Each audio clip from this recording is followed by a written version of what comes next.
யாருக்காவது எதாவது ஒரு காரணத்தை நினைச்சு அடிக்கடி பயம் வருதா? அது ஏன் வருதுன்னு நீங்க யோசிச்சிருக்கீங்களா? இந்த பய உணர்வு உங்களை என்ன பண்ண தெரியுங்களா? எல்லாத்துக்கும் நீங்க பயந்துகிட்டே இருந்தீங்க அப்படின்னா உங்களுடைய எண்ணம் இருக்கு இல்லையா, அது உயர்ந்த நிலைக்கு போகாது. எப்பவுமே எதுவுமே முடியல முடியல முடியல அப்படின்னு சொல்லி இந்த பய உணர்வு உங்களுக்கு உங்களை அடுத்த கட்டத்துக்கு நகர விடாம ஒரு இடத்துல பிடிச்சு வச்சிருக்கும்.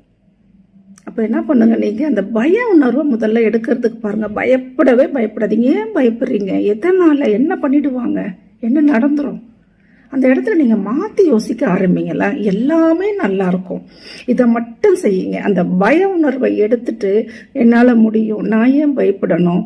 இங்கே நீங்கள் பயப்படக்கூடாதுன்னு சொன்ன உடனே ரொம்ப அகங்காரமாலாம் இருக்கக்கூடாது. நான் பயங்கிறது நம்ம நடந்துக்கிற முறையில் தான் சொல்கிறேனே தவிர்த்து ஆணவமோ அகங்காரத்தையும் எடுத்துகிட்டு வந்து அங்கே வைக்கக்கூடாது.